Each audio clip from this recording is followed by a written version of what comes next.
Community Matters.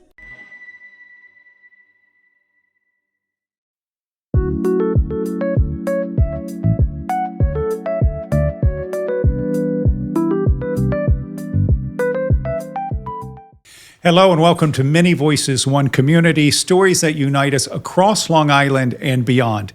I'm Gaitley Stevenson-Mathews. I'm so very pleased to be your host, and what a special treat it is for me today to have Angelina Stanco Stone with me. Angelina and I have known each other for a very long time, and in fact, I know the entire Stanco family, and what a pleasure that is, and what a special pleasure it is to have you here today. As you know, the name of this podcast, as I just explained, is Many Voices, One Community. And one of the reasons that I wanted to try to get you on for some time is that with so many people in the community, you're one of those people who I feel understands that more than anyone else, because I see you in the schools and in education and with young people and across racial barriers and across financial barriers and with our veterans. I know we're work together on the Tribute and Honor Foundation. So many things that I thought you are someone who I want to get to know better, and I want our viewers to get to know you a little better. So I've got two questions.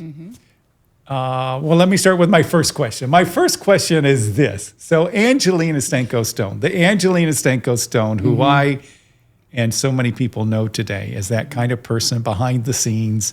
And just so you all know, Angelina serves on the board of the Tribute and Honor Foundation and is the secretary and was part of that foundation that serves veterans when we began in 2021. So a long time ago, back in December of 2021.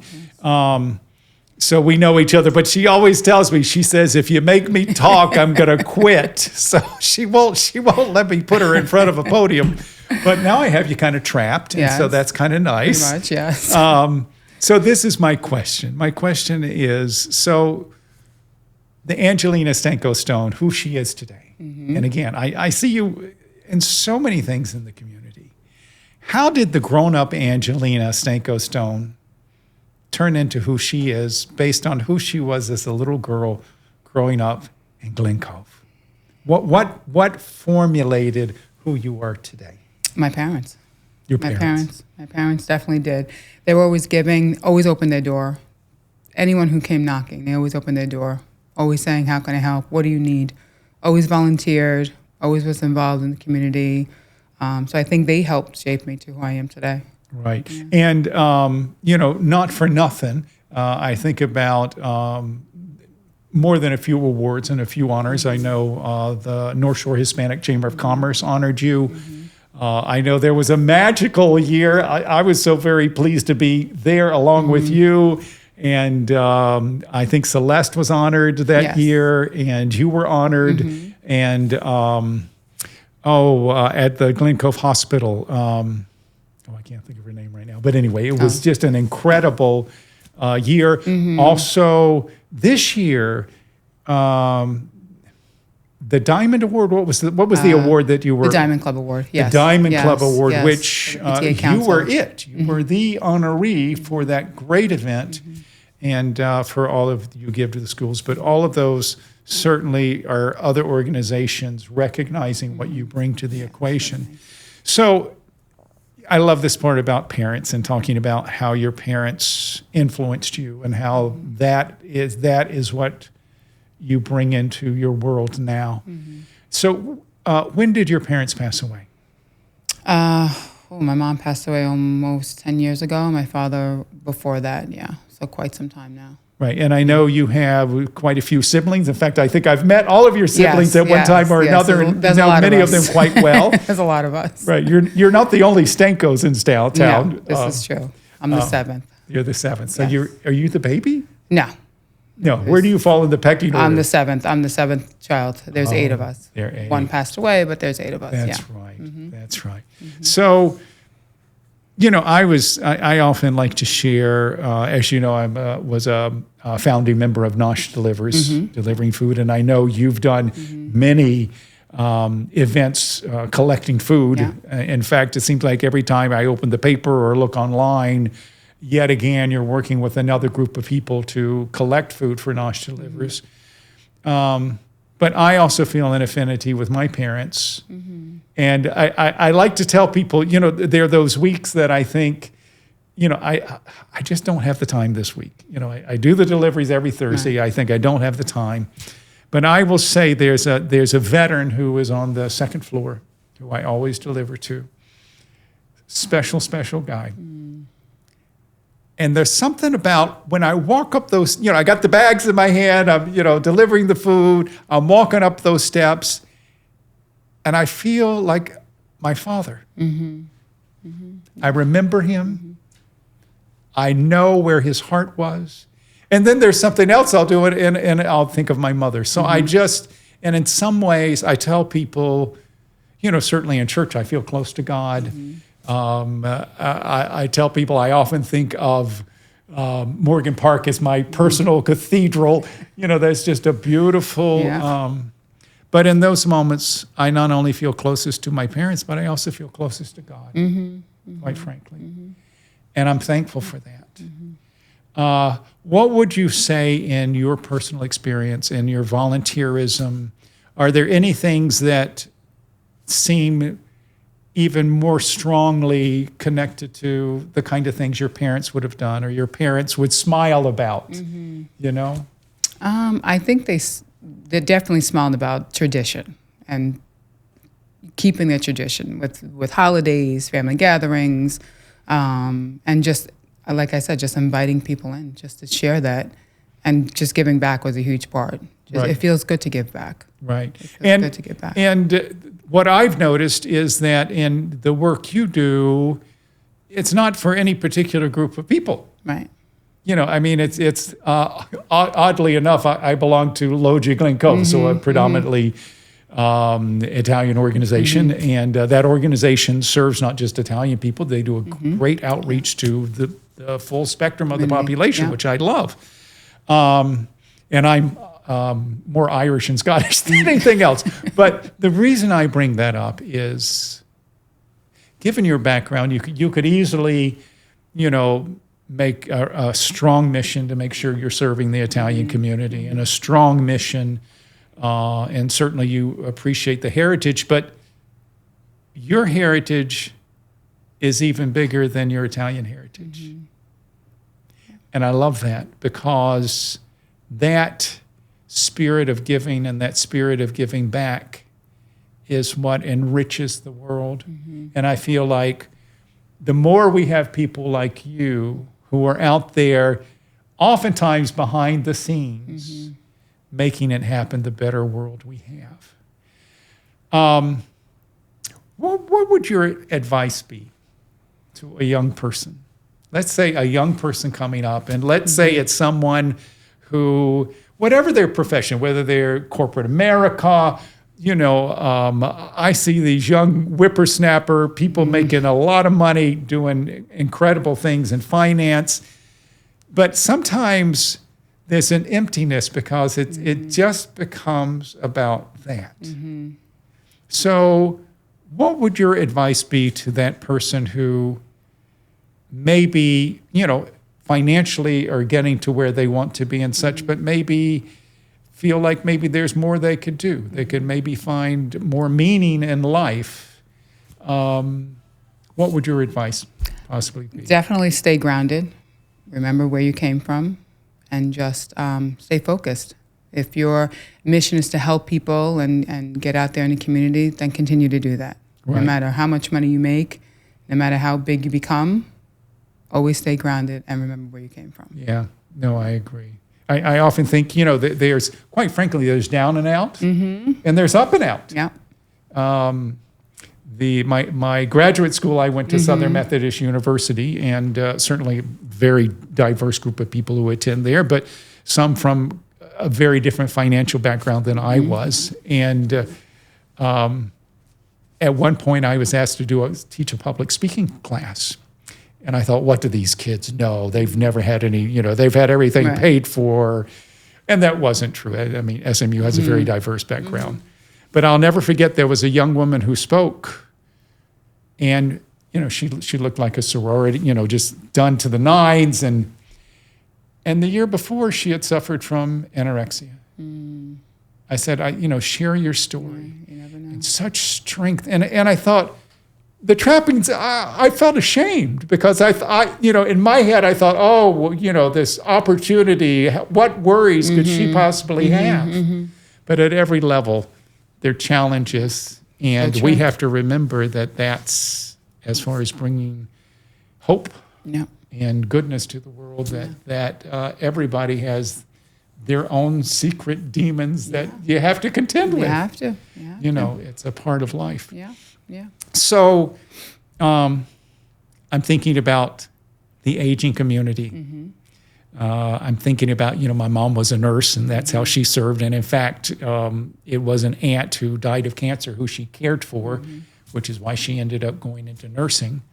Why don't you share a little bit about your profession and how you came to be in that profession? Because I know early on you were at the Regency, and so much of your life, not only working with veterans and quite frankly, across the full spectrum, but also working with the aging population. So why don't you share a little bit about how you touch people's lives in that work? So I did start at the assisted living 1994. I was there over 25 years before I decided to step away and open up my own company. How Can I Help Elder Care is a company that I own. I'm a senior advisor for assisted living memory care communities. And it services the elderly population, but I did branch out, and I kind of, service anybody that's in need of doctors and rehab and physical therapists, kind of bridging the gap and being that the glue to kind of bring everything together.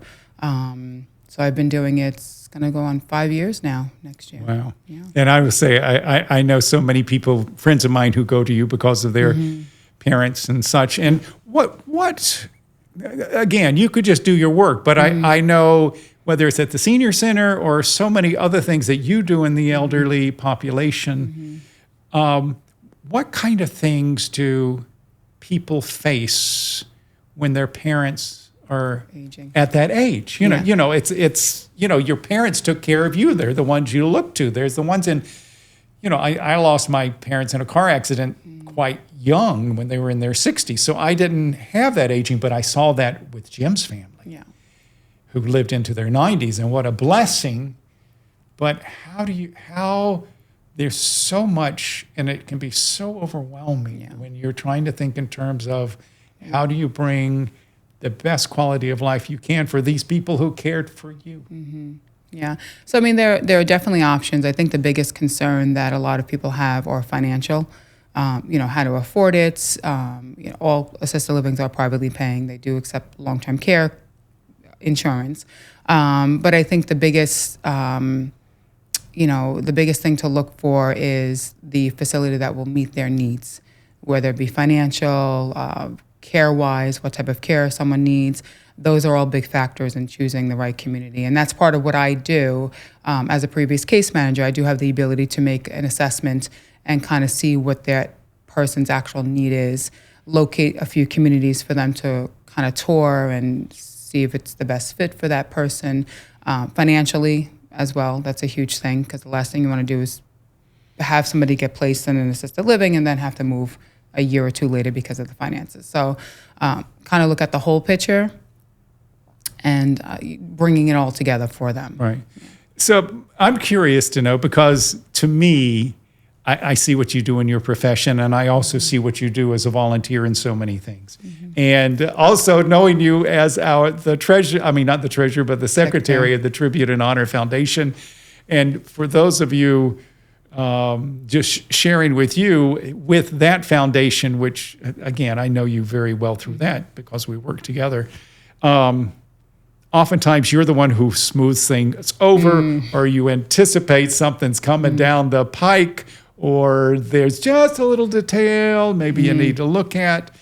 So those skills, were those organizational skills. And I love the fact, some people have compassion and they know how to cook, so that's what they do. Or some people have compassion, but you've taken your organizational skills and have used that to care for people and to make a real difference. And in some ways it seems not so glamorous, but at the end of the day, it makes all the difference in the world. And especially when people are at a place of great angst and fear. So those skills, were those skills that you had as a kid, or are they learned skills because you needed to? Yeah, I think a combination of both. I think being raised in a house of 8, you learn to kind of have to do your laundry, wash your dishes. There's chores that you need to do, right? You want to make sure that you're instilled with the right tools growing up. And then I started working at a very young age. I had a paper route when I was 11, 12 years old, and then I worked at McDonald's when I was 14 years old, and then just started from there. So I think the customer service comes from working at a young age, and then just learning. I just love to learn. I love to watch people learn. I love to watch others and what they do so I can learn off of them. Yes. And to me, I think just hearing you, that's such a big component is being able to listen and learn from others. Yeah. And to me, I think about my grandma. My grandmother lived into her 90s. And, sadly, sometimes as people age, and sometimes I think it's just one's personality, but it's easy to get angry and bitter, and the world's falling apart, and there's no hope for the future. But my grandmother was one of those who was always, she wanted to know young people's ideas and what they were doing and what's next, and have you thought of this? And I think it makes such a difference in the quality of one's life when you're able to hold on to that, being inquisitive, wanting to learn and wanting to gain from what, oh my gosh, a young person might have actually a good idea. That's true. That's true. So the fact that you can bring that with you. So I'm just thinking in terms of why you do so many volunteer things, and you're involved in so many other things over and beyond. And I know now you and your husband are empty nesters. Yes, we are. Which is just killing you, right? Yes, I don't like the empty nesting thing, but it's all good though. It's all good. I'm very proud of my kids. And let me say, I adore your family. Thank you. All the way around.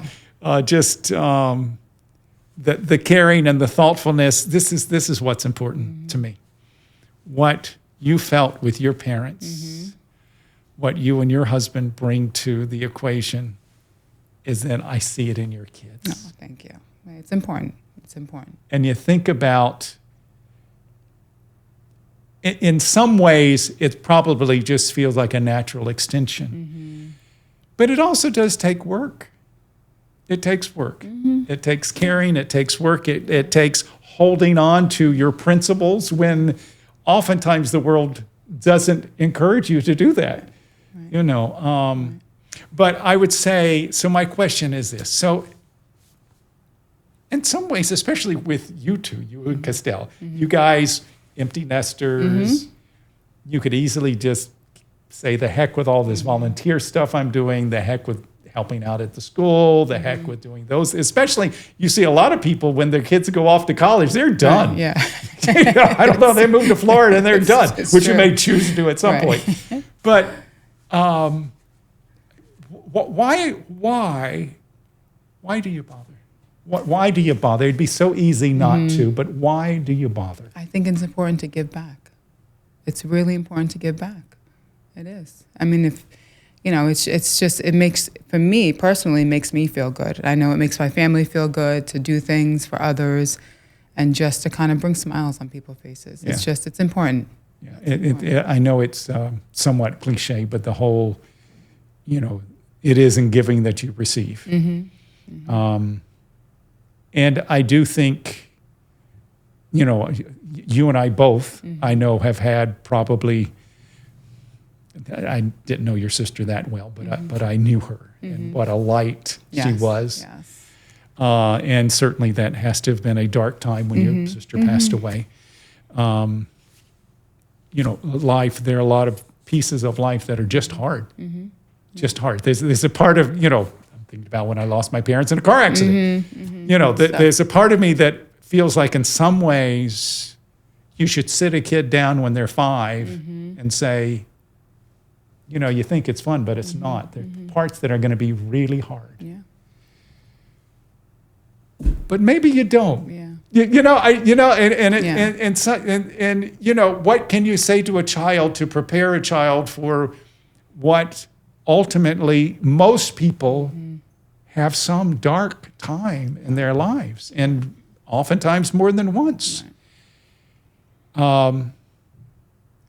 What for you has been the sustaining thing? What empowers you to find your way through the hard parts? Because I think about, you've got many blessings. From your kids who are just incredible. Yes. That husband who is I don't know, he could be a little ornery sometimes, but he's a good guy. Oh my God, what's not to love?